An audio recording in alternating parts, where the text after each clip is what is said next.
Bonjour à toutes les auditrices et tous les auditeurs de Civis Pacem, l'émission de l'Union pacifiste sur Radio Libertaire. Vous êtes aujourd'hui avec Bernard et nous recevons l'historienne Ludivine Bantini pour son livre 1968, De grands soirs en petit matin. Livre qui a été publié aux éditions du Seuil en janvier 2018.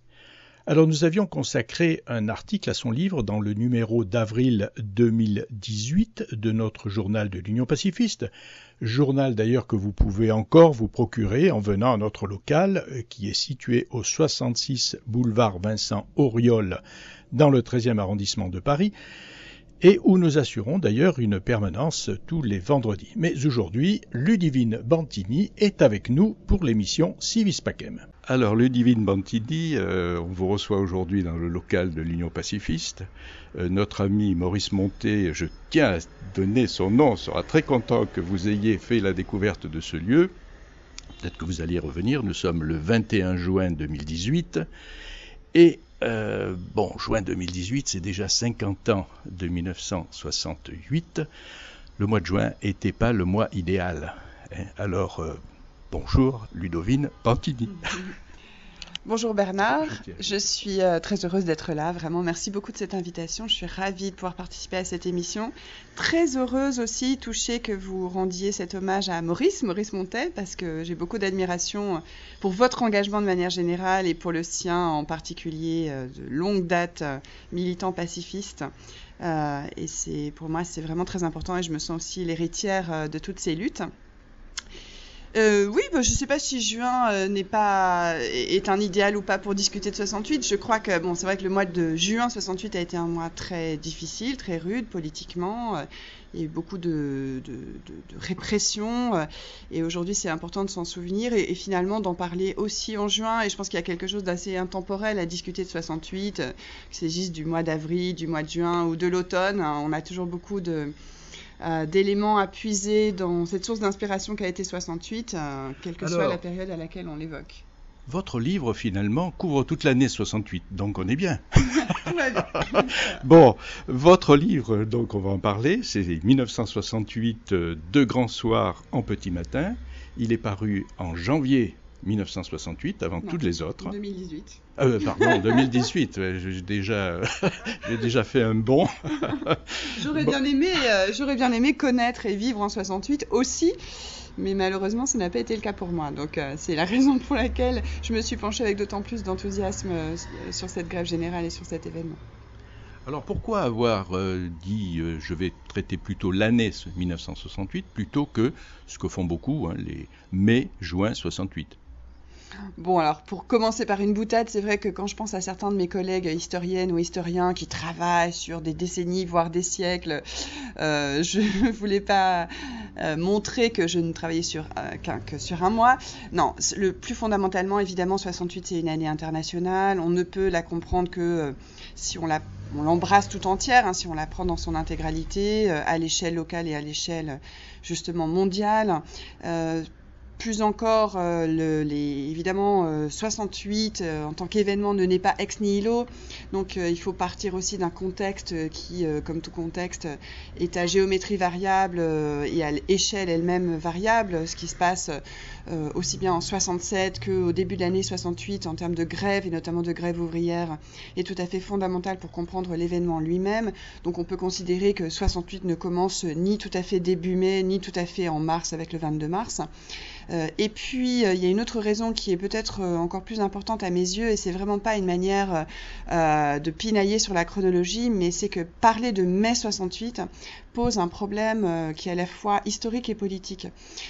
Parce que la grève ne s'arrête pas le 30 mai, ne s'arrête pas avec le discours du général de Gaulle qui appelle à dissoudre l'Assemblée nationale et à organiser des élections, voie électorale que choisissent un certain nombre d'organisations politiques, mais qui n'empêche pas, encore une fois, la grève de se poursuivre avec beaucoup de ténacité, beaucoup de détermination dans un grand nombre de secteurs.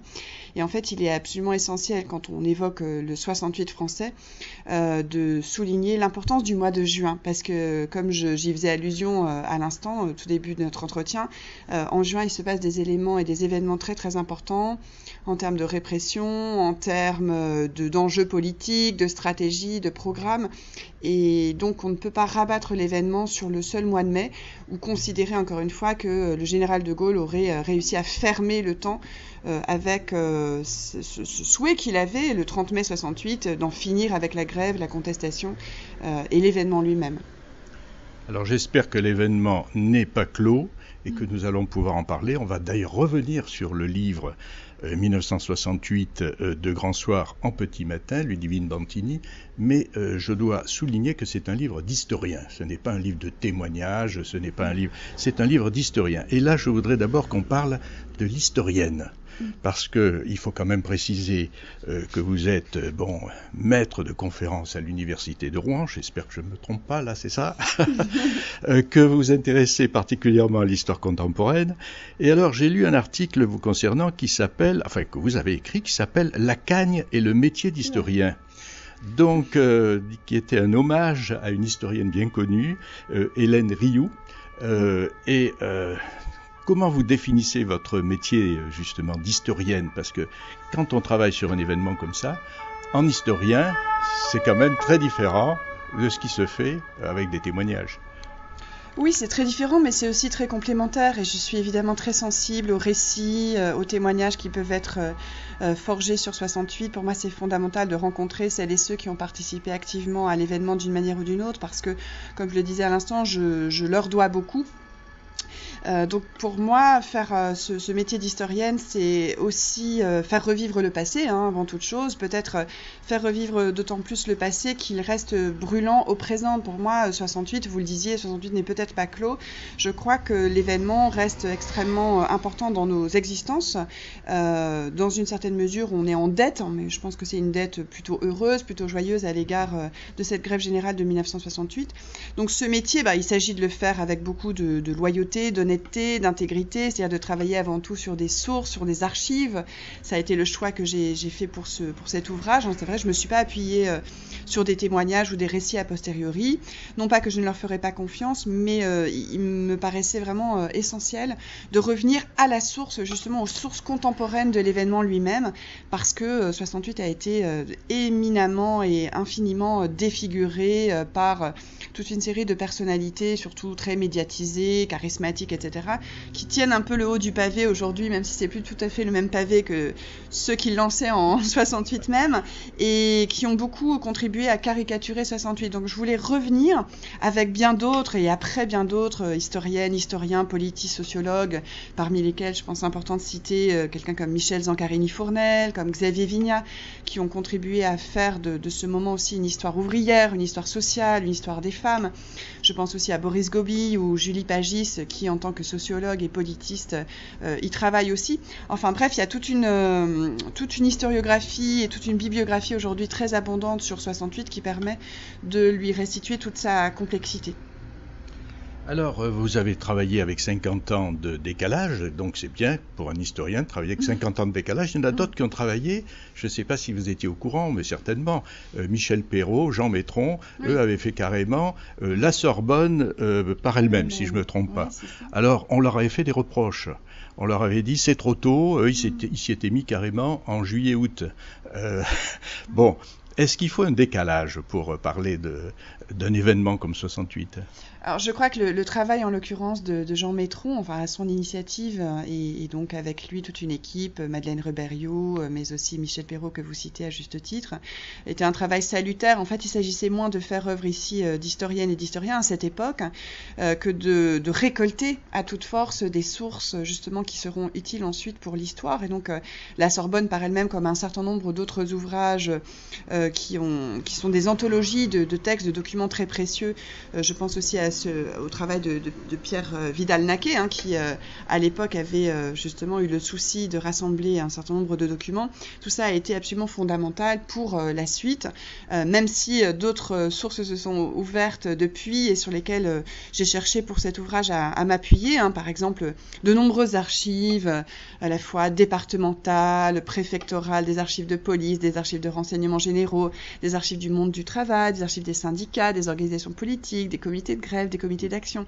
Bref, il y a énormément de sources désormais qui sont vraiment foisonnantes, très abondantes, et qui permettent de compléter justement ce travail mené à l'époque par des historiens et historiennes qui avaient cette volonté extrêmement puissante de se dire il faut absolument garder trace de tout ce qui s'est passé le plus possible. Il y a aussi des cinéastes qui ont cherché à le faire.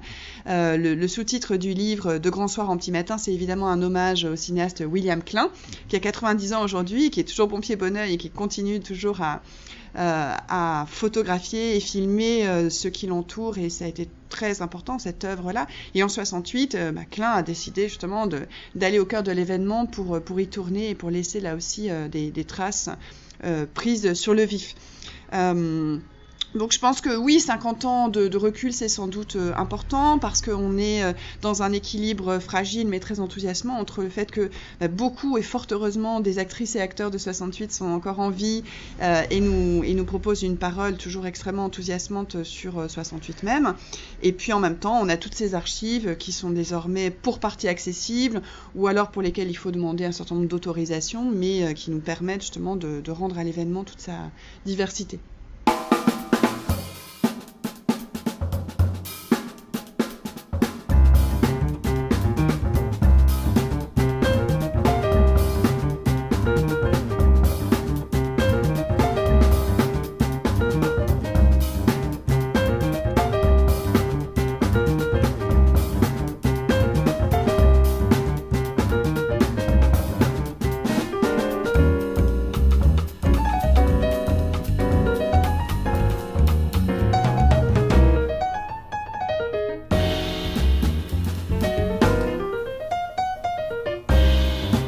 Vous êtes à l'écoute de l'émission Civis Pacem sur Radio Libertaire. Nous sommes aujourd'hui dans le local de l'Union pacifiste en compagnie de l'historienne Ludivine Bantini pour parler de son livre 1968, De Grand Soir en Petit Matin.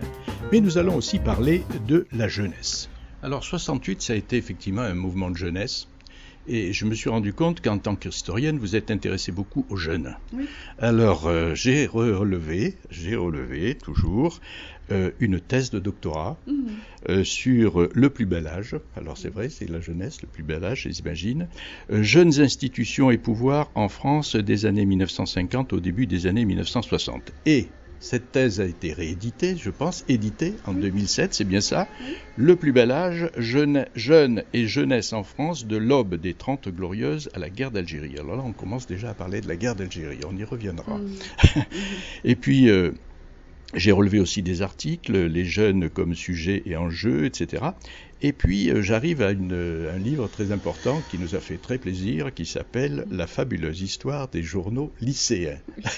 Alors, donc, cet intérêt pour les jeunes, comment ça est venu ? Alors, d'abord, il faudrait préciser un certain nombre de choses que les auditrices et auditeurs de l'émission ne peuvent pas percevoir parce qu'il n'y a pas l'image et en particulier, il n'y a pas les titres. Donc, par exemple, sur le plus bel âge, il y a un point d'interrogation et j'y tiens parce que, précisément, est-ce que c'est toujours le plus bel âge, avoir 20 ans quand c'est 20 ans pendant la guerre d'Algérie, 20 ans dans les Aurès, c'est très compliqué, ou 20 ans quand on est algérien et qu'on combat pour l'indépendance de son pays. De même que 30 glorieuses est entre guillemets, et ça aussi j'y tiens, on pourra y revenir à propos de 68 également, parce que évidemment l'époque n'est pas glorieuse pour tout le monde, et cette expression forgée évidemment a posteriori par Jean Fourastier mérite amplement d'être au minimum nuancée, voire critiquée. Et de même, alors ça c'est pas tout à fait de mon fait, mais le livre que vous avez la gentillesse de mentionner, La fabuleuse histoire des journaux lycéens, porte un titre que je n'ai pas tout à fait choisi, que je trouvais un peu trop accrocheur, voilà, un peu comme La fabuleuse histoire d'Amélie Poulain, quand c'est le fabuleux destin d'Amélie Poulain. Voilà, ça c'est un choix d'éditeur, mais l'essentiel n'est pas là, évidemment. L'essentiel pour ce livre, notamment, c'était d'avoir, par exemple, cette préface en dessin de Cabu, et puis de pouvoir se plonger dans là aussi cette profusion de la créativité lycéenne au travers des journaux lycéens depuis 68. Pourquoi la jeunesse ? Parce qu'en fait, à partir des années 50, justement à partir de l'installation dans la guerre d'Algérie, et même un peu avant, avec le gouvernement Mendès France, on commence à voir les jeunes émerger comme un sujet politique, comme un sujet d'inquiétude, de sollicitude de la part des pouvoirs publics, de la part des médias. Et ça correspond aussi à un moment de transition démographique, avec bien sûr l'arrivée progressive de la génération du baby-boom, qui n'est pas tout à fait celle qui a fait la guerre d'Algérie, évidemment, parce qu'on est au contraire précédemment dans un creux démographique. Les enfants de la double guerre, en gros, hein, ceux qui sont nés dans les années 30 et début des années 40, qui ont connu la Deuxième Guerre mondiale dans leur enfance et leur adolescence, et puis qui ont été projetés à l'âge de l'entrée dans le monde des adultes, dans la guerre d'Algérie, à laquelle ils ont participé pour beaucoup. Donc ce qui m'intéressait, c'était d'aller au-delà du mythe justement de la jeunesse, au-delà de l'idée que la jeunesse serait comme ci ou comme ça, qu'elle serait par essence, je sais pas, révoltée, contestataire ou au contraire passive, hein, parce qu'il y a tellement de clichés répandus sur la jeunesse. Donc déjà à l'époque de cette thèse, hein, qui me renvoie à ma propre jeunesse, donc c'est un peu lointain, mais c'était une volonté d'aller travailler sur des archives assez diverses pour montrer les formes de socialisation de la jeunesse, les formes d'entrée dans la vie de génération, là aussi au pluriel, de les voir à l'école, de les voir dans les lieux de travail, parce que, évidemment, à cette époque, on commence à travailler souvent dès l'âge de 14 ans, 15 ans. Donc, cette complexité aussi de la socialisation par le travail, c'est encore un moment de la vie qui est souvent très rude, hein, parce qu'on commence à travailler tôt et on travaille beaucoup. Et puis, c'est le moment aussi où commence à se dessiner une culture de jeunes avec, voilà, aussi un marché qui se dessine en faveur des jeunes, mais parfois qui les prennent pour cible. Donc une culture jeune qui va jouer aussi un rôle important dans les années 60 et notamment en 68.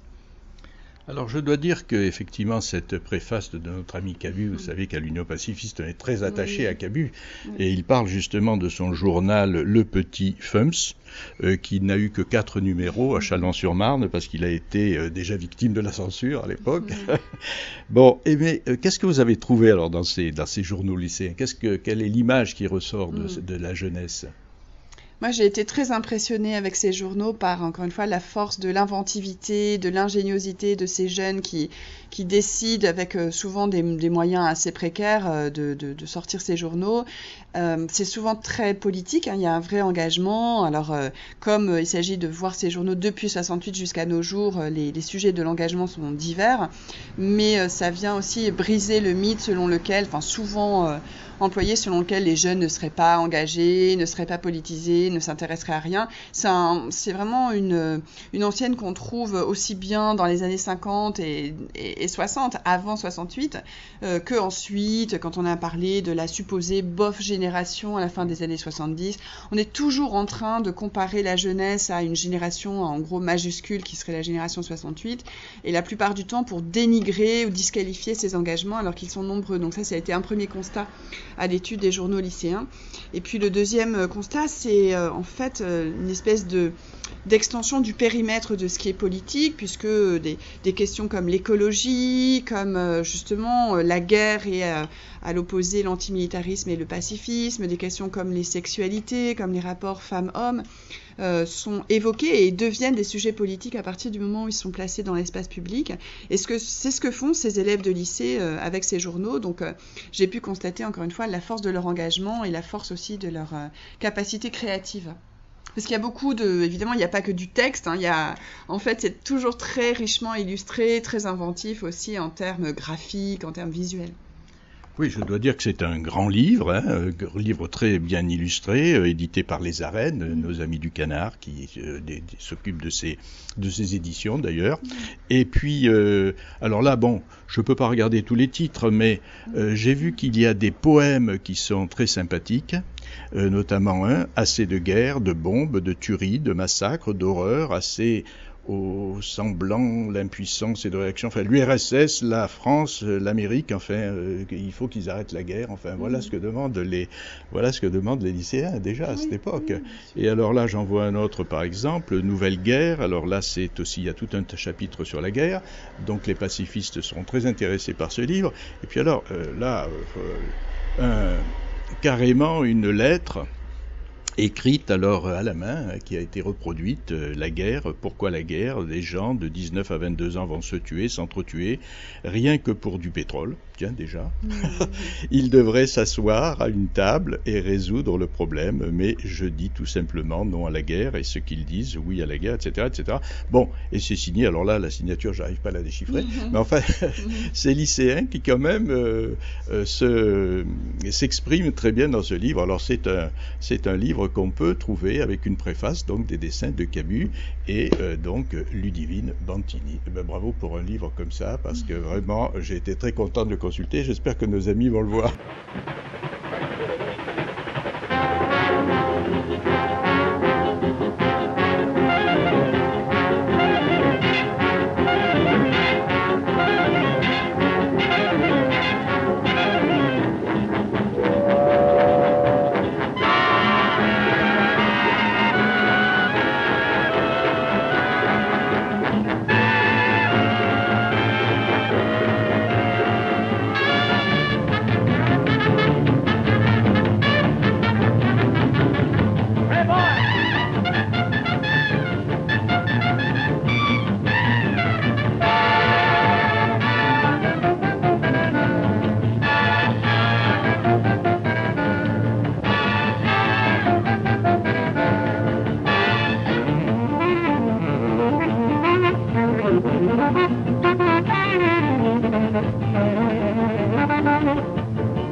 Le morceau de musique de jazz que vous venez d'entendre est un clin d'œil à notre ami Cabu, qui a préfacé en dessin le livre de Ludivine Bantini, La fabuleuse histoire des journaux lycéens.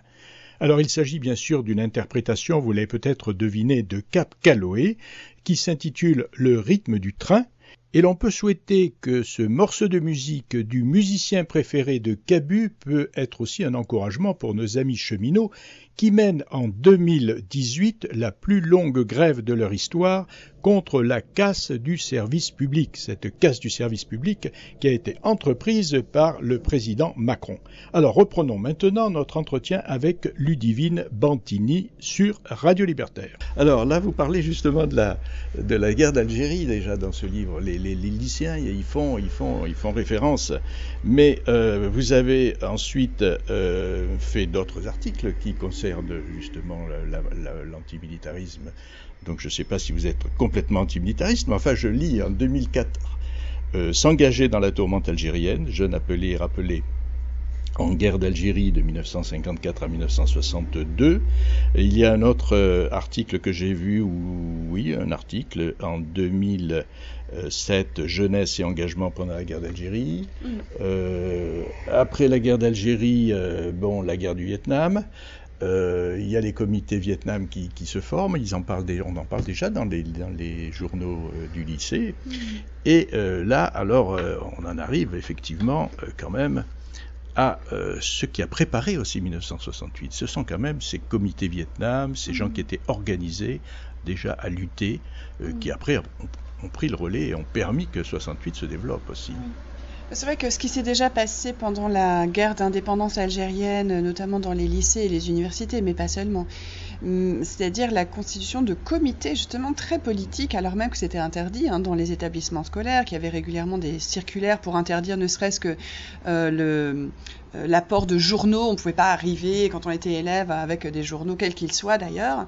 Et là, il y a eu donc un immense courage de la part de beaucoup d'élèves de lycée ou d'étudiants et étudiantes, à partir surtout de 1960, avec par exemple la constitution de comités lycéens antifascistes pour riposter et s'indigner devant les attentats de l'OAS commis aussi bien en Algérie qu'en métropole.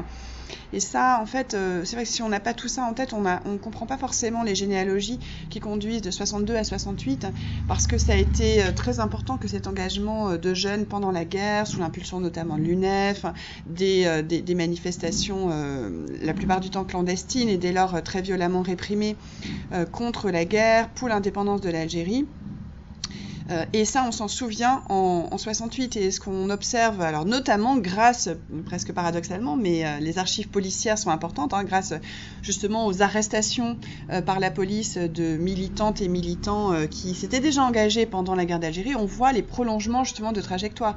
Et on voit la manière dont l'anticolonialisme pendant la guerre d'indépendance algérienne se métamorphose en un anti-impérialisme. Et là, j'en viens donc plus précisément à votre question sur l'importance des comités Vietnam. En effet, qu'il s'agisse du comité Vietnam national ou des comités Vietnam de base, ne sont pas tout à fait les mêmes cultures politiques, ne sont pas tout à fait les mêmes courants, les mêmes tendances, mais en tout cas, l'opposition à l'impérialisme des États-Unis est très structurant avant et pendant 68 et l'une des étincelles de l'événement lui-même. Et un peu partout dans le monde, parce que ce qui est important, c'est aussi de rappeler que 68 est une année mondiale, avec une dimension internationaliste très puissante, et que ces mobilisations contre la guerre du Vietnam, on les retrouve aussi bien évidemment aux États-Unis qu'au Japon, à Louvain et Bruxelles ou à Berlin, lors d'une manifestation très importante le 17 février 68, de dizaines de milliers de jeunes Européens qui viennent protester contre l'intervention militaire des États-Unis au Vietnam,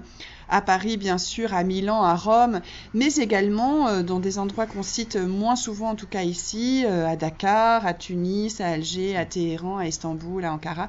Enfin, il y a vraiment une mobilisation anti-impérialiste qui est présente de manière très puissante un peu partout dans le monde. Et à Mexico. Alors Mexico, la situation à Mexico est très particulière puisqu'évidemment cette mobilisation qui sera finalement très gravement réprimée puisqu'elle se soldera sur un massacre de quelques 200 morts sur la place des Trois Cultures à Mexico. C'est à la fois une lutte contre le gouvernement très autoritaire à l'époque, c'est un mélange de révolte étudiante et aussi de révolte ouvrière, puisqu'il y a aussi des grèves au Mexique, ce qui fait la singularité de la situation mexicaine et qu'à certains égards on peut rapprocher de ce qui va se passer en France au même moment et aussi en Italie un peu plus tard, c'est-à-dire cette singularité qui voit donc des ouvriers lutter aux côtés d'étudiants. Alors donc 1968, on revient à votre livre Ludivine Bantidi, on revient à votre livre 1968 de Grand Soir en petit matin. C'est un événement historique, vous le placez comme un tournant dans l'histoire cette année 1968 ? Oui, d'abord parce que 68, c'est vrai que, comme je le disais à l'instant, c'est un événement international, internationaliste, mondial. Pas seulement une juxtaposition de révolte dans des situations nationales, mais c'est vraiment un moment aussi transnational, au sens où il y a des circulations, des passages, des voyages, des gens qui circulent et font part de leur savoir-faire. On a des militants latino-américains, par exemple, qui viennent en France et qui examinent la situation française et s'y engagent. Enfin, il y a beaucoup de circulation aussi à l'échelle européenne, beaucoup de jeunes, notamment, qui viennent d'Afrique subsaharienne, qui sont présents en France et en Europe de manière plus générale. C'est aussi le moment du printemps de Prague, donc c'est un moment de brèche aussi dans le camp sous domination soviétique, avec une aspiration à un socialisme démocratique, à une lutte contre la bureaucratisation des régimes et à leur caractère autoritaire. Donc 68, à cet égard, à l'échelle mondiale, c'est un événement qui est tout à fait important. Mais c'est aussi un événement français qui est majeur, même si c'est pas une révolution finalement, au sens en tout cas politique du terme, au sens historique le plus classique. C'est-à-dire que 68 ne débouche pas, on le sait bien, sur un renversement du pouvoir, des institutions, et a fortiori pas non plus sur un renversement du système capitaliste qui est pourtant pointé du doigt par un certain nombre de protagonistes de l'événement. Pour autant, on peut considérer que c'est une sorte de révolution de long terme, structurelle, où les gens ont conscience, en participant à 68, que plus rien ne sera tout à fait comme avant, avec 68 même, avec la grève générale. Quand même, jamais on n'avait vu une telle grève aussi puissante, d'une telle ampleur. Donc il y a cette conscience de vivre un événement historique pendant l'événement lui-même, le sentiment vraiment que l'événement peut être ramené à une grande tradition insurrectionnelle, de révolte, voire de révolution. Par exemple, en 68, on cite beaucoup la Commune de Paris comme un événement majeur qui est une source d'inspiration où un certain nombre d'actrices et d'acteurs de 68 viennent puiser. Que de sang séché depuis la Commune, sang de paysans et sang d'ouvriers, et tant de souffrance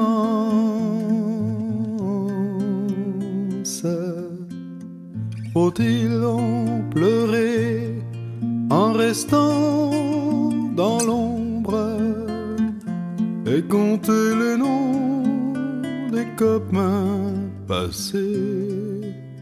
Faut-il reculer et ne pas répondre face à la douleur des emprisonnés?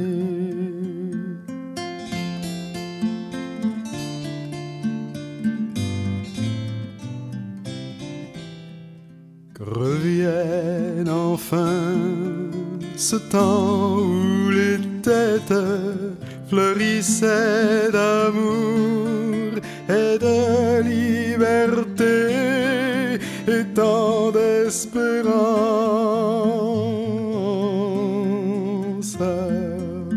Que croule l'État et tous ses ministres, nous verrons alors les mains se serrer. Que crèvent les grands qui nous administrent, nous saurons aussi vivre sans papier.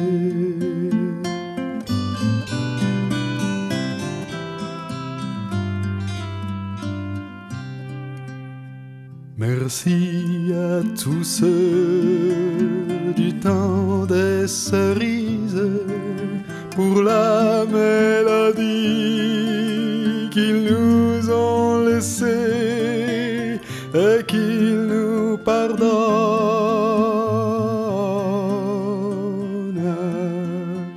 Nous la chanterons pleine de révolte tant que les patrons voudront exister. Nous la chanterons toutes les saisons et jusqu'à la fin de leur société.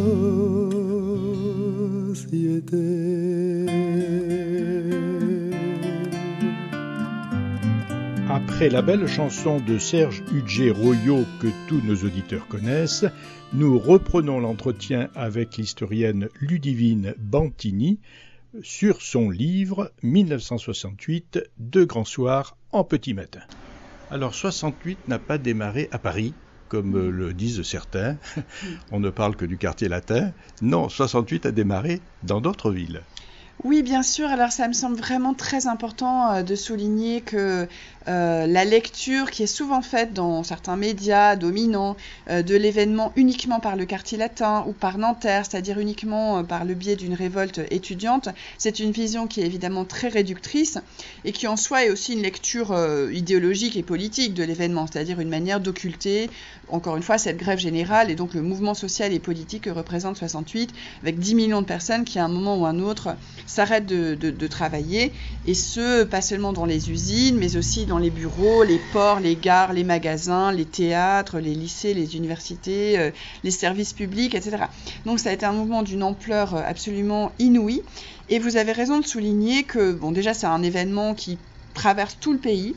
On ne peut pas opposer de ce point de vue Paris et la province, on ne peut pas non plus opposer les grandes villes et les petites villes, ni le monde urbain et le monde rural, parce que même dans les campagnes, un certain nombre d'agriculteurs sont mobilisés. On peut aussi penser à des industries dispersées en milieu rural, où il y a aussi des occupations, des mobilisations fortes et des cortèges.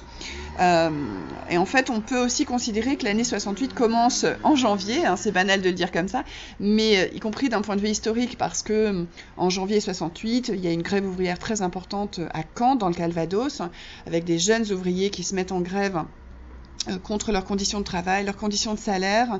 Les employeurs avaient souvent cherché à délocaliser hors de la région parisienne, notamment dans l'Ouest, un certain nombre d'usines, notamment dans la sous-traitance de l'automobile, pour employer une main-d'œuvre que ces patrons jugeaient corvéable à merci, donc la sous-payer. et la faire travailler plus longtemps qu'en région parisienne ou dans d'autres bastions ouvriers.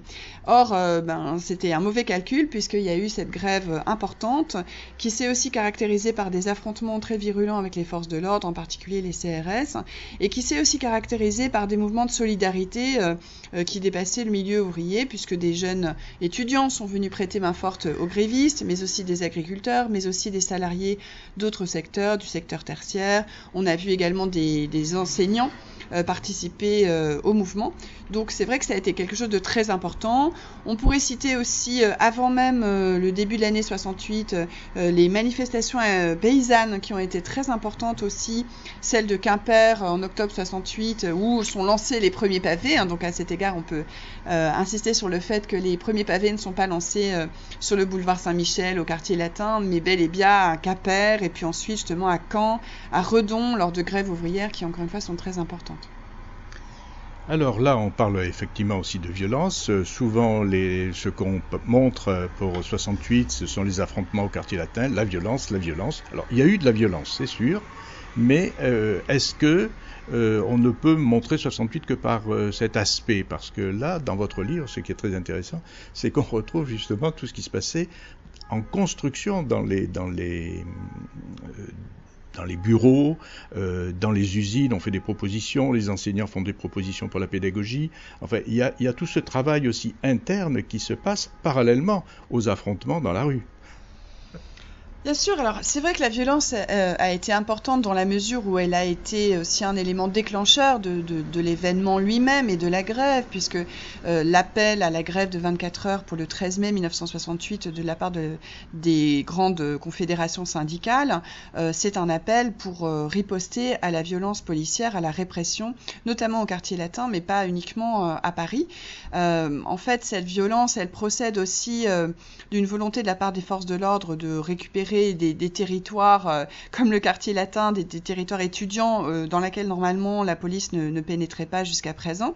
Et donc il y a eu aussi de la part des manifestants une violence, disons, défensive. Ce qui est frappant dans les archives policières, c'est que les forces de l'ordre elles-mêmes se sentent complètement dépassées par l'événement, se disent mais on n'a jamais vu ça.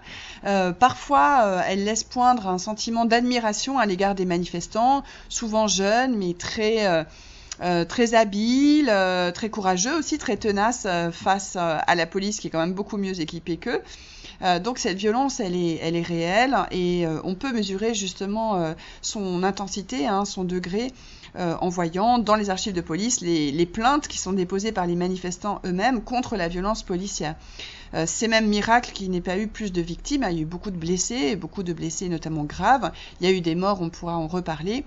Mais c'est assez étonnant qu'il n'y ait pas eu plus de morts, justement, parce que le degré de violence est quand même extrêmement élevé.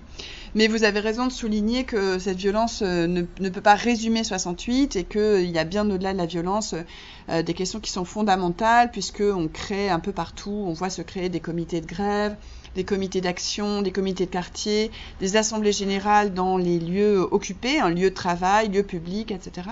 Et que là se forgent des projets pour changer la vie. Changer la vie, c'est peut-être une des matrices de 68. C'était les mots d'Arthur Rimbaud avant de devenir un slogan politique.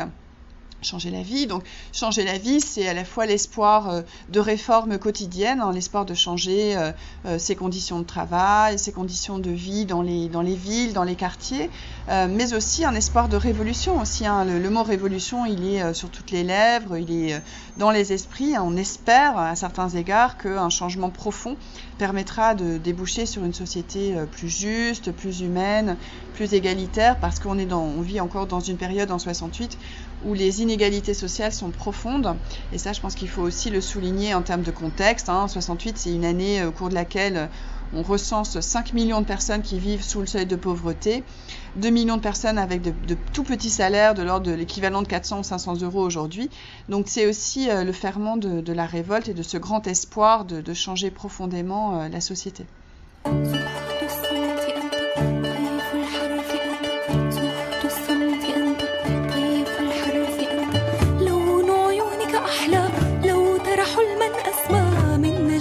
وأغلى من غفو فيه المأوى لا تغفو لا صوتك مغنى في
Vous êtes toujours à l'écoute de l'émission Civis Pacem de l'Union pacifiste de France sur Radio Libertaire.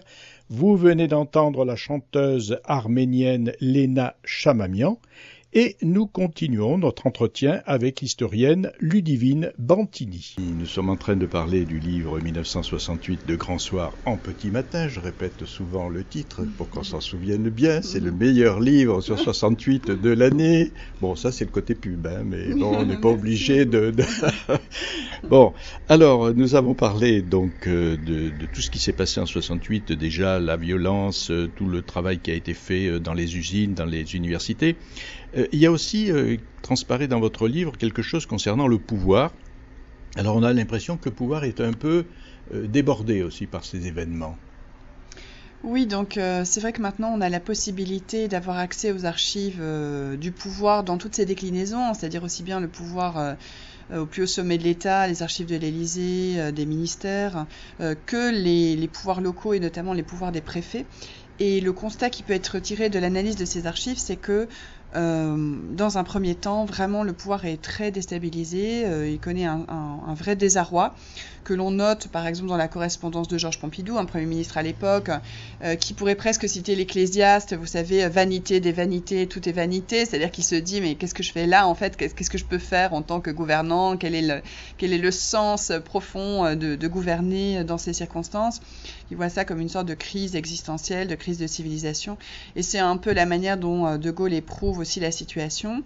Je crois que contrairement à ce qu'on a beaucoup dit, De Gaulle et Pompidou sont à peu près sur la même ligne, c'est-à-dire une ligne à la fois de négociation, tout faire pour s'appuyer sur certaines forces syndicales avec lesquelles il s'agira de négocier, et d'autre part la répression. Donc la négociation, c'est bien sûr Grenelle, avec une discussion qui est somme toute très minimale à Grenelle, c'est-à-dire qu'il y a un grand nombre de sujets qui ne sont pas du tout abordés, la réduction du temps de travail, donc les 40 heures, la baisse de l'âge de la retraite, les conditions de travail de manière générale ne sont pas du tout évoquées.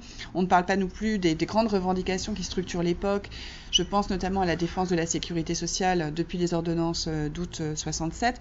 Donc il y a beaucoup de sujets qui sont un peu mis sous le boisseau, relégués comme ça, notamment à des négociations par branche ou à l'intérieur de chacune des entreprises, donc ce qui rend le rapport de force plus défavorable pour les salariés.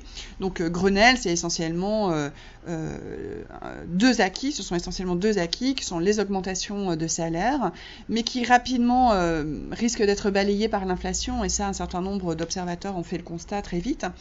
Même si pour par exemple ceux qui touchent le SMIC, une augmentation de 35% du SMIC, c'est tout à fait fondamental. Et l'autre acquis de Grenelle, c'est la reconnaissance de la section syndicale d'entreprise. Donc de ce point de vue, le pouvoir est très en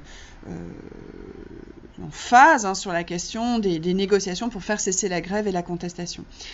D'autre part, c'est la répression, puisque outre la violence policière qu'on a déjà évoquée, en fait, on disait, entre mai et juin, il y a même une accentuation, une accélération, puisque la violence est extrême en juin de la part du pouvoir pour essayer de liquider à toute force les piquets de grève. Donc il y a cette volonté qu'on trouve incarnée par les CRS et les gendarmes mobiles qui investissent les usines toujours occupées. Et je pense tout particulièrement à deux bastions ouvriers que sont Renault-Flin dans les Yvelines et puis Peugeot-Sochaux. Et dans les deux cas, il y a des morts, puisque c'est la mort de Gilles Tautin qui fait partie de ces centaines de personnes qui sont venues prêter main forte aux grévistes de Flin pour empêcher que la police n'investisse les lieux. Et puis d'autre part, Pierre Bello et Henri Blanchet, donc deux ouvriers de Peugeot-Sochaux, qui meurent lors de l'intervention des forces de l'ordre. L'un meurt d'une balle en pleine tête et l'autre d'une chute mortelle à la suite d'un tir de grenade offensive. Donc il y a cette violence que le pouvoir décide sciemment de mettre en œuvre.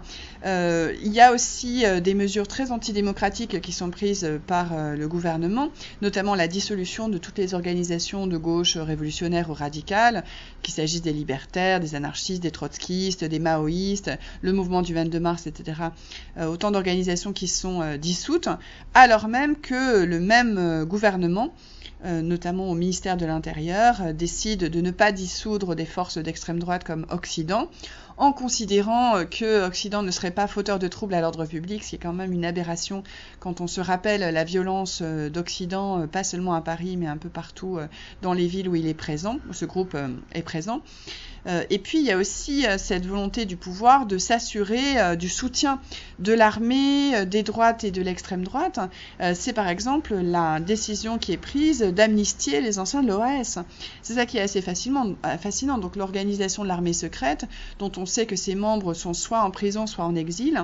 Et donc il y a l'amnistie qui permet justement aux anciens prisonniers d'être libérés ou aux anciens exilés de rentrer. Et ça nous montre bien que le pouvoir décide justement de miser une carte très très dure, hein, avec la constitution aussi de comités de défense de la République, hein, qui sont inspirés par Faucard. Donc Jacques Faucard sait très bien que ça peut pas être uniquement l'usage du SAC, hein, du service d'action civique, dont on connaît la violence, hein, qui pourrait être utilisée, mais voilà, les comités de défense de la République nous montrent aussi la détermination du pouvoir à briser à toute force la grève.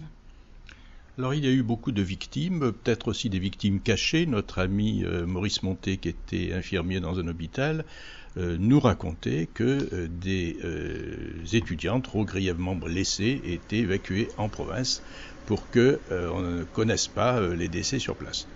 Donc, tout ça c'est à vérifier. Ce sera peut-être notre travail d'historien de savoir s'il y a eu des morts cachées en 68, parce qu'on parle bien sûr de ceux que vous avez cités, mais il y en a peut-être d'autres encore. Alors, il y a aussi un sujet qui est intéressant. Dans votre livre, vous abordez le problème de la place des femmes dans ces événements, et notamment... Et puis c'est intéressant parce que vous avez écrit un livre, je crois, ou un article qui s'appelle « Prolétaires de tous les pays, qui lavent vos chaussettes ?» point d'interrogation. Donc je crois que vous avez quand même un engagement un peu féministe aussi. Oui, alors là, il s'agit d'un livre collectif, hein, dont le titre est en effet « Prolétaires de tous les pays qui lavent vos chaussettes » et c'est sous-titré « Le genre de l'engagement dans les années 68 ». En fait, ce titre est une allusion directe à un slogan féministe des années 70, hein, puisque on se souvient que justement les femmes avaient aussi interpellé les militants révolutionnaires, les militants du mouvement ouvrier, prolétaires de tous les pays, unissez-vous certes, mais pendant ce temps-là, il ne faut pas oublier que certaines se mettent à disposition leur force de travail pour renouveler celle des militants en question. Et puis d'ailleurs, un peu plus tard, les courants qu'on appelle aux États-Unis du black feminism, du féminisme noir en particulier, avaient dit mais féministes de tous les pays qui lavent vos chaussettes, parce qu'au fond, certaines des féministes disons blanches ne prenaient pas forcément toujours conscience que leur travail militant pouvait s'appuyer sur un travail domestique chez elles-mêmes, qui est souvent effectué aux États-Unis par des Africaines-Américaines ou par des Latinos. Donc c'est vrai qu'on tenait un peu à ce slogan parce qu'il nous semblait assez révélateur de l'engagement des femmes, et notamment dans le mouvement ouvrier ou dans le mouvement révolutionnaire dans les années 60 et 70. Alors c'est vrai que la place des femmes en 68 est à la fois très forte et complexe, hein, et n'est pas non plus dénuée de contradictions, parce que d'un côté, les femmes sont très présentes en 68, elles sont très agissantes, elles sont actives dans les occupations, qu'il s'agisse par exemple des industries de l'habillement ou du textile où la main-d'œuvre est quasiment uniquement féminine, qu'il s'agisse aussi de services publics comme les chèques postaux, et dans les chèques postaux justement il y a eu une très forte mobilisation en 68, des occupations, une grève souvent très dure, qu'il s'agisse aussi de salariés employés des magasins, notamment des grands magasins. Je pense aussi aux salariés d'Air France ou d'Air Inter dont j'ai pu retrouver les archives, et donc les hôtesses de l'air, les hôtesses d'accueil sont elles aussi très mobilisées, et c'est la raison pour laquelle sur la couverture même du livre on a choisi avec l'éditrice et l'éditeur, ils sont deux, Patrick Boucheron et Séverine Nickel au Seuil, une photographie où les femmes sont très présentes, où elles sont très joyeuses. C'est une photographie qui a été prise dans une usine de Lyon, une usine de fabrication d'électroménagers, c'est une usine qui s'appelle Paris-Rhône. Donc en fait ces femmes, on les voit très actives. On les voit même, à certains égards, participer à des sit-ins, participer aux services d'ordre de manifestation, etc. Et en même temps, parfois, elles sont reléguées à des rôles subalternes, à des rôles secondaires. Les leaders considèrent que c'est à elles de faire la cuisine, de s'occuper éventuellement de crèches qu'on monte dans les universités occupées. Et puis souvent elles-mêmes, elles n'osent pas toujours prendre la parole. Parfois elles se disent bah oui j'ai des choses intéressantes à dire, mais lui là-bas le délégué syndical les dira mieux que moi. Donc il y a une sorte d'intériorisation des rôles de genre, c'est-à-dire des rôles de femmes et d'hommes.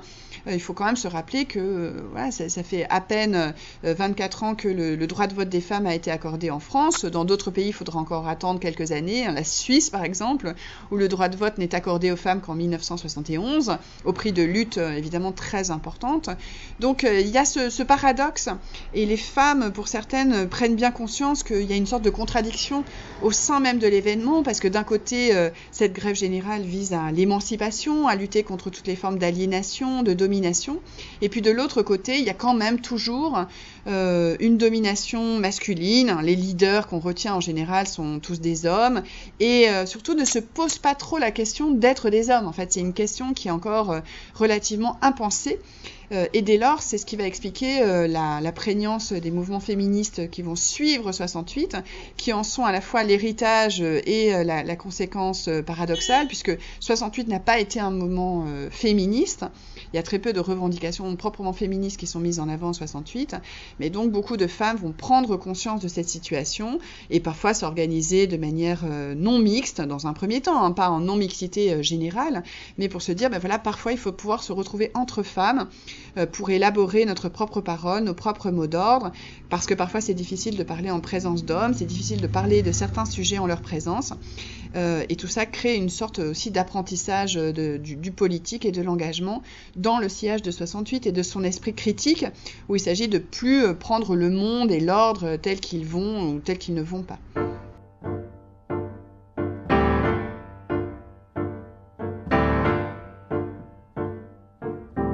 En même temps que vos impôts, vous pouvez faire monter vos bières. Un jour vous n'aurez que la peau, messieurs les mecs des ministères. Et en a marre. En même temps que nos chagrins, vous pouvez préparer vos larmes. Un jour nous ferons notre pain dans vos pétrins avec nos armes. Et en a marre. En même temps que nos frangins qui se préparent dans le monde à réviser tous vos machins, nous autres on compte vos secondes. Et en a marre.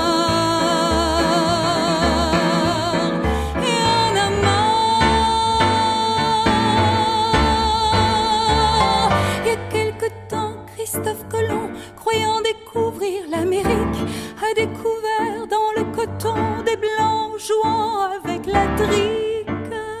Et on a marre. Il y a quelque temps, Monsieur Franco, à peu près au temps des cerises, a descendu tous les oiseaux qui chantaient la terre promise. Et on a marre. Monsieur Einstein, loin des canons, croyant travailler pour lui seul, a découvert des équations qui vont nous tomber sur la gueule.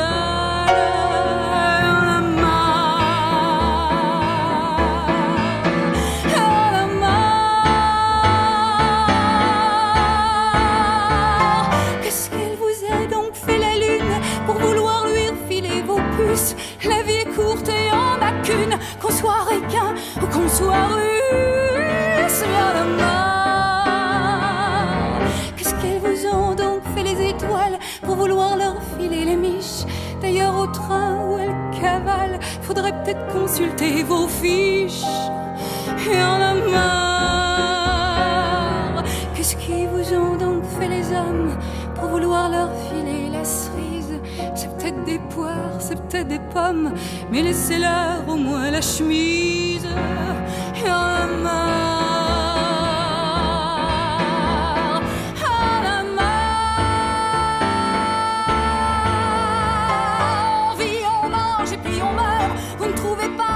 Charmant, et que ça suffit à notre bonheur et à tous nos emmerdements.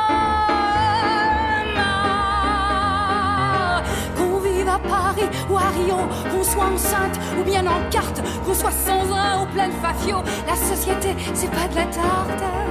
Oh, y en a marre, mais peut-être qu'un jour le crucifié lâchera ses clous et ses épines, sa rédemption et tout le paquet, et viendra gueuler dans nos ruines.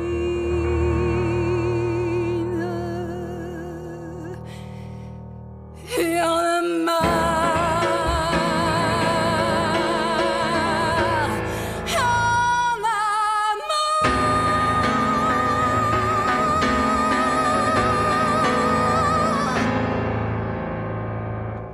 Après la chanson de Léo Ferré, Y en a marre, interprétée par Annick Cizaruc, nous continuons notre entretien avec l'historienne Ludivine Bantini.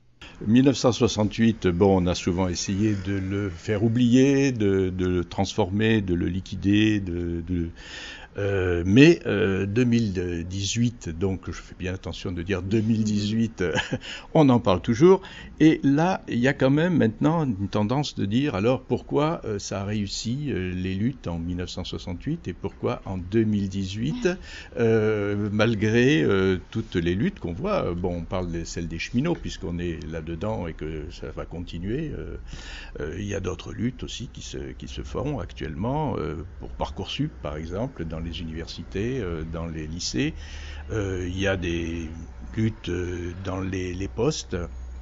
Il y a plusieurs luttes qui ont lieu actuellement et les gens se demandent comment faire cette coordination des luttes. Alors, qu'est-ce qui est différent entre 68 et 2018 ? C'est difficile peut-être de poser cette question à une historienne, non ?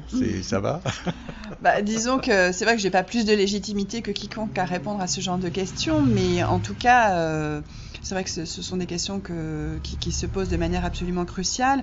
Je crois qu'il ne faut pas chercher à imaginer que quelque chose comme 68 se reproduirait à l'identique, hein, c'est évident. En revanche, je continue de penser que 68 est une source d'inspiration et que c'est pour ça qu'il faut en parler aussi en lien avec la mobilisation, les luttes présentes que vous évoquez. Il y a des choses qui ont profondément changé. C'est vrai qu'en 68, même si la question de l'emploi commence à se poser, elle commence à devenir une question lancinante et on le voit dans des archives très diverses, aussi bien des pouvoirs publics qui décident de créer l'Agence nationale pour l'emploi en 67, c'est pas anodin, ou un secrétariat d'État à l'emploi occupé par Jacques Chirac à partir justement de 67. Et puis les syndicats revendiquent justement leur opposition au licenciement qui commence à se multiplier dans une économie où la compétition est de plus en plus exacerbée et où le libre-échange se déploie. Évidemment, c'est sans comparaison. Il y a environ 470 000 ou 500 000 chômeurs en 68, d'après les chiffres officiels, hein, qui sont assez fragiles eux aussi parce qu'on n'a pas encore vraiment la mesure statistique du phénomène. Mais c'est sans comparaison avec la situation qu'on connaît aujourd'hui, non seulement plus de 3 millions de demandeurs d'emploi, mais aussi une immense précarité qu'on connaît moins en 68. Donc il y a déjà cette difficulté à entrer en grève en raison même du chômage, du risque de perdre son emploi, en raison de la précarité générale des conditions de travail, en particulier chez les jeunes, mais pas seulement. On le voit aussi chez les étudiants, ça m'a beaucoup frappé pendant le mouvement qui s'est opposé en effet à la sélection à l'entrée de l'université. Dans ma propre université, donc à l'université donc de Rouen en Normandie, même les étudiantes et étudiants les plus mobilisés ne souhaitaient pas forcément toujours mettre en cause la tenue des examens. Alors qu'en 68, les étudiants s'étaient assez rapidement débarrassés de cette question en disant les examens on les passera plus tard, on va les reporter en septembre. Et aujourd'hui, la sociologie étudiante a beaucoup changé. Hein. Beaucoup des étudiantes et étudiants travaillent, font des sacrifices financiers assez considérables pour payer leurs études. C'est plus du tout le même profil sociologique qu'en 68, où les étudiants savaient qu'ils étaient plutôt issus de milieux privilégiés. Il y avait moins de 8% d'enfants d'ouvriers à l'université, il y avait moins de 4% d'enfants d'agriculteurs. Donc c'était globalement des enfants issus de milieux plutôt aisés, qui pouvaient, encore une fois, balayer cette question des examens qui reste toujours une épée de Damoclès dans les mouvements étudiants. Et là, ça n'a pas manqué. C'est vrai qu'à partir du moment où les étudiants passent leurs examens normalement, où les enseignants les font passer à peu près normalement, en période de mouvement social, ça a le don de casser justement les mobilisations. Donc il y a toutes sortes de facteurs qui expliquent la difficulté des luttes aujourd'hui, la pression considérable des médias également. Alors c'est vrai qu'en 68 on avait l'ORTF, l'Office de la radio-télévision française, donc on n'a rien à envier à cette période en termes justement de pouvoir de la censure, etc. Mais aujourd'hui, quand vous avez les chaînes d'information en continu qui ne cessent de dénigrer les mobilisations sociales ou de les occulter, de les invisibiliser, c'est très difficile. Il y a aussi la répression policière qui est très forte. C'est quand même assez fou que 50 ans après 68, alors même qu'officiellement le président de la République avait cherché, dans un premier temps du moins, à commémorer 68, la seule manière qu'a eu le pouvoir de commémorer l'événement, et heureusement qu'il ne l'a pas fait, parce que qu'est-ce qu'il aurait pu faire? Commémorer une grève générale, des occupations, des séquestrations, une mise en cause du pouvoir, bon, ça aurait été compliqué, mais la seule manière qu'il a de se rappeler 68, c'est d'envoyer les CRS à Nanterre, à la Sorbonne, ou au Mirail, maintenant appelé Jean Jaurès, à Toulouse, ou d'écraser Notre-Dame-des-Landes et la zone à défendre sous les bulldozers et les milliers de forces de l'ordre mobilisées. Bon, c'est quand même une commémoration pour le moins paradoxale et extrêmement violente. Et c'est vrai que dans certaines villes, notamment à Paris, dès qu'on commence à manifester, au bout de 15 minutes, on a des gaz lacrymogènes pour nous dissuader de plus en plus de manifester. Donc c'est vrai que les conditions matérielles, sociales, économiques sont très difficiles. Et en même temps, il y a des luttes. Il y a des luttes très importantes, très nombreuses, qui sont souvent passées sous silence par les médias, ce qui les rend d'autant plus isolés ou fragmentés. Mais moi, je pense par exemple à une grève qui m'a beaucoup marquée au cours de ces derniers mois, c'est la grève des femmes de ménage, des femmes de chambre dans certains hôtels, et en particulier l'hôtel Holiday Inn à Clichy, où elles ont fait 100 jours de grève, finalement victorieuses, pour la dignité de leur travail, pour les augmentations de salaire, pour arrêter d'être payées 2 à 3 euros par chambre, quand les clients payent leur chambre 200 euros ou plus.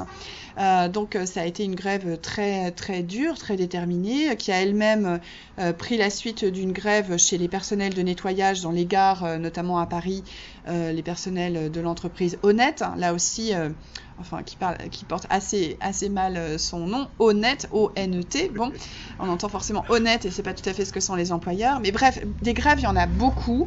Qu'un certain nombre de militantes et militants d'ailleurs s'efforcent de recenser un peu partout dans le pays. Mais c'est sûr que la difficulté, c'est la convergence, la fameuse convergence des luttes qui est devenue non pas seulement un sésame, mais qui reste un enjeu crucial. Et de ce point de vue, 68, c'est vrai qu'il y a une sorte d'alchimie. Voilà, l'année précédente, l'année 67, avait été une année de pic de grève. Il y avait eu beaucoup de grèves, beaucoup de mouvements sociaux. Mais 68, c'est un moment de convergence, un moment de rencontre. Comme disait l'historien Xavier Vignat et l'historienne Michel Zancarini-Fournès, ce sont des rencontres improbables entre un milieu étudiant, un milieu ouvrier, un milieu paysan qui se retrouvaient assez peu précédemment. Et donc c'est toujours l'un des enjeux des mobilisations aujourd'hui. Il y a eu des tentatives, parce que des délégations de cheminots sont allées dans les universités occupées. À l'inverse, des étudiants et des enseignants, des personnels des universités sont allés soutenir les cheminots. Je pense aussi à d'autres secteurs, par exemple les personnels hospitaliers. À Rouen, notamment, il y a eu des luttes importantes du côté des personnels hospitaliers. Il y a eu une visite du président de la République, Emmanuel Macron, qui a suscité une mobilisation. Et donc là, on a été présents aussi pour soutenir les personnels de l'hôpital. Je pense aussi à une grève qui est allée jusqu'à la grève de la faim au Rouvray, donc dans un hôpital psychiatrique où les conditions de travail sont absolument indignes et catastrophiques. Donc des luttes, il y en a, mais la question majeure, à laquelle évidemment on n'a pas de réponse toute faite, c'est celle de leur convergence, de leur rencontre, de leur coagulation. Alors bien sûr que le pouvoir a surtout peur des jeunes, il n'a pas peur des vieux. Et alors j'ai retrouvé notamment dans un journal que vous connaissez peut-être, s'appelle Liberté, qui était le journal de Louis Lecoing, j'ai regardé le 15 juin 1968, qu'est-ce que disait ce journal Liberté. Alors il n'avait pas pu paraître pendant le mois de mai, et voilà ce que dit Louis Lecoing: une belle jeunesse étudiante et ouvrière qui nous réconforte, mais qu'elle ne vieillisse pas trop vite. Donc déjà, il y en a de 1968 qui ont vieilli, qui ont mal vieilli, enfin pour nous, pour nos idées. Bon, on va même pas besoin de citer leurs noms, on les connaît, on les entend toute la journée, donc on va même pas citer leurs noms.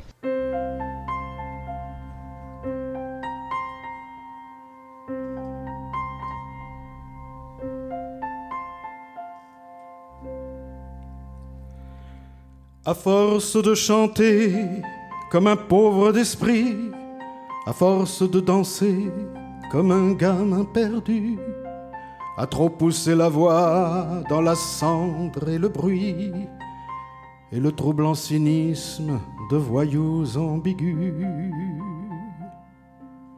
j'entends gronder le vent qui porte la colère, malgré la peur du loup et la loi du plus fort. À force de jeter des fleurs contre les murs, à force de frapper à des portes soudées, à trop sourire en vain à des visages durs, sans jamais recevoir de perles de rosée, j'entends gronder le vent qui porte la colère, malgré la peur du loup et la loi du plus fort. À force d'insister devant tant de refus, à force de prêter des vertus au néant, à trop rire en pleurant au milieu de la rue, sali par le malheur, déçu par tant de gens, j'entends gronder le vent qui porte la colère, malgré la peur du loup et la loi du plus fort. À force de rêver à la fin des outrages, à force de subir la honte et le mépris, à trop chercher le ciel au milieu de l'orage et la douceur de vivre à la fin de la nuit, j'entends gronder le vent qui porte la colère, malgré la peur du loup et la loi du plus fort. À force de chanter comme un pauvre d'esprit, à force de danser comme un gamin perdu, à trop pousser la voix dans la cendre et le bruit, et le troublant cynisme de voyous ambigus, j'entends gronder le vent qui porte la colère, malgré la peur du loup et la loi du plus fort. J'entends gronder le vent qui porte la colère, malgré la peur du loup et la loi du plus fort.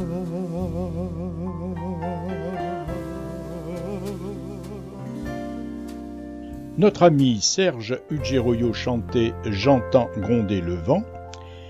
Et avec l'historienne Ludivine Bantini, nous parlons maintenant d'un collectif qui intéresse les pacifistes. On va passer à un autre sujet qui vous intéresse, qui s'appelle « Collectif ni guerre ni état de guerre ». Alors, comme on est dans une émission pacifiste, on est obligé un petit peu d'en parler. Je voudrais d'abord, puisque vous êtes parmi les signataires de ce texte, après je dirai un petit peu, je vais quand même le dire, le texte, qui exige l'arrêt immédiat des interventions militaires françaises, le retrait des bases militaires, ça on est d'accord, qui dénonce le marché des ventes d'armes, alors là on est encore plus d'accord, qui est contre la militarisation de la société, on vient d'en parler, là, avec justement la répression et l'utilisation même d'armes qui sont presque des armes de guerre, et puis le soutien à l'autodétermination des peuples et à l'émancipation, à la résistance, etc. Bon, ça s'est construit comment, ce collectif ni guerre ni état de guerre ? En fait, l'émanation a pris racine dans l'immédiate après 13 novembre 2015, donc après les attentats du Bataclan, du Stade de France, et la réaction du pouvoir qui a consisté à dire « nous sommes en guerre, nous allons renforcer l'intervention militaire française en Syrie ». C'est M. Hollande. Voilà, c'était François Hollande, absolument.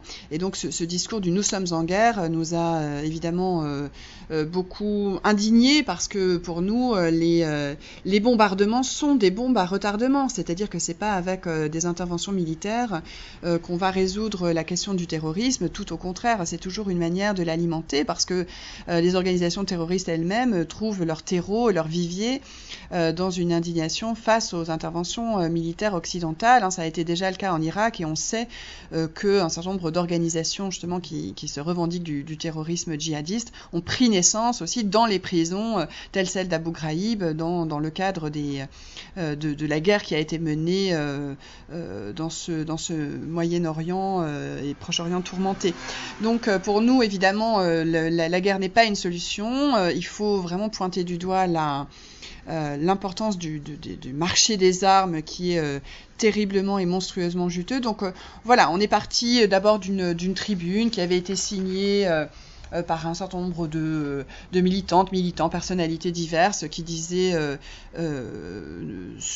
à qui sert leur guerre, parce que finalement cette guerre ne sert pas les intérêts des peuples et se retourne toujours contre les populations, qu'il s'agisse des populations directement cibles de ces interventions ou des populations qui, chez nous par exemple, puisqu'on est en France et donc on s'est dit, ben voilà, nous c'est pas une opposition à la guerre en général, mais une opposition à la guerre que mène notre propre État en quelque sorte, et en l'occurrence l'État français.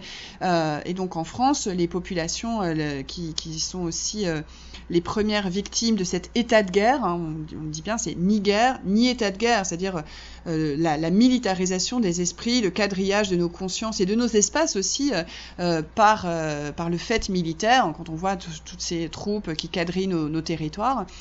Eh bien, c'est ceux qui sont les premières victimes aussi de cette militarisation. Ce sont les populations qui sont souvent toujours la cible du racisme, notamment du racisme anti-musulman, etc. Et donc, il s'agit vraiment de lutter là où nous sommes pour dénoncer ces guerres, ces interventions, ces bases militaires qui réactivent toujours un imaginaire colonial et postcolonial, puisque en fait la France considère en tant qu'État qu'elle aurait une légitimité à intervenir dans un certain nombre de pays où en réalité elle n'a pas leur place. C'est pour ça qu'on dénonce aussi non seulement la présence des troupes françaises, mais aussi les bases militaires qui, à nos yeux, n'ont pas lieu d'être. Alors donc, vous avez créé ce collectif au moment de François Hollande, mais M. Macron continue bien sûr gaiement cette opération Barkhane en Afrique. On a su qu'il y avait des soldats en Syrie, on apprend qu'il y a aussi des soldats au Yémen. Donc il faut que ce collectif vive. Comment vit-il? Qui en fait partie? Parce que j'ai vu dans une liste de signataires de gens très divers, pas mal d'universitaires quand même, des associations. Alors bien sûr que l'Union pacifiste en fait partie, avec monsieur Maurice Monté, monsieur comme par hasard. Bon. Oui. C'est un collectif qui est à la fois un collectif d'organisation, et au sens où il y a des syndicats, il y a des partis politiques, des mouvements, etc. Donc on pourrait en citer de nombreux, mais alors voilà, ici je parlerai d'Alternatives Libertaires, de la CNT, de Droit Devant, le NPA a été aussi signataire de cet appel, l'Union pacifiste de France, vous l'avez dit, Femmes Plurielles, la Fondation Frantz Fanon, les Désobéissants, bref, le Parti communiste des ouvriers de France, le Parti des indigènes de la République. Donc, en fait, on s'aperçoit à égrener cette liste que ce sont des mouvements, des organisations, des syndicats qui sont très différents, qui n'ont pas forcément l'habitude de travailler ensemble, de militer ensemble, mais dont une des priorités a paru être justement l'opposition à la guerre, quelles que soient par ailleurs les divergences qu'on peut avoir sur tel ou tel aspect politique, plus généralement. Il y a aussi des individus qui ont signé comme tels, pas forcément organisés, donc oui, ce qu'on pourrait nommer au sens très large, des intellectuels, mais vraiment dans un sens aussi très collectif. Et alors, on organise régulièrement des assemblées générales, on organise régulièrement des réunions thématiques. La prochaine portera sur la situation en Kanaki, à l'occasion de l'année du référendum, et donc la situation toujours de nature assez coloniale en Kanaki. On essaie de travailler aussi en lien avec les organisations qui existent de longue date. Je pense à Survie qui fait un travail considérable à propos justement de la France-Afrique, des interventions et de la présence française en Afrique. Et puis voilà, on essaie d'être présent aussi dans les différentes manifestations qu'on connaît, dans différentes mobilisations. Par exemple, aussi bien dans les mouvements sociaux. On était très présents à l'occasion des manifestations anti-loi travail et encore aujourd'hui. À l'occasion, par exemple, encore ce week-end, de l'opposition à la loi immigration qui est à nos yeux vraiment extrêmement grave, catastrophique. Donc on est présent dans ces mouvements et on essaie de rattacher aussi cette dimension internationaliste aux mobilisations nationales qui ont lieu dans ce pays. Est-ce que vous avez une date pour la réunion concernant la Kanaki? Non, vous n'avez peut-être pas la date exacte, non. Et on va la renvoyer au site, qui est d'ailleurs fait sur le modèle de notre site de l'Union pacifiste. On a trouvé ça très sympathique.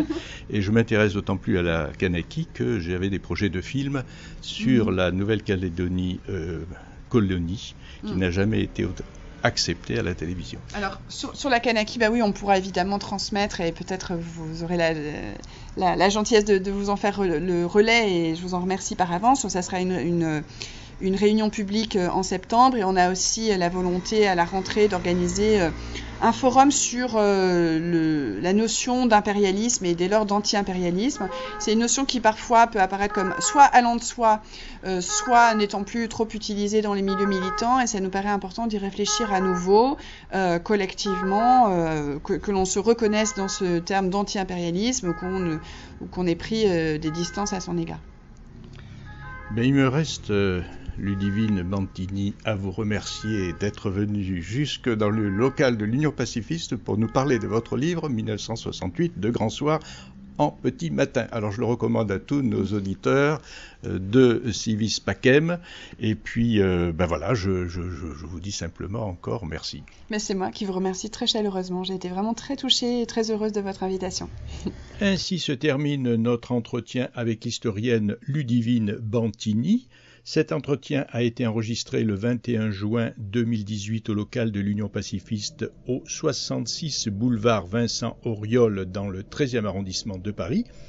Alors vous pouvez trouver le livre de Ludivine Bantini 1968 de Grand Soir en petit matin à la librairie Publico et puis dans d'autres bonnes librairies à Paris ou en province. Voilà, alors 1968 n'est pas oublié, nous en sommes très heureux.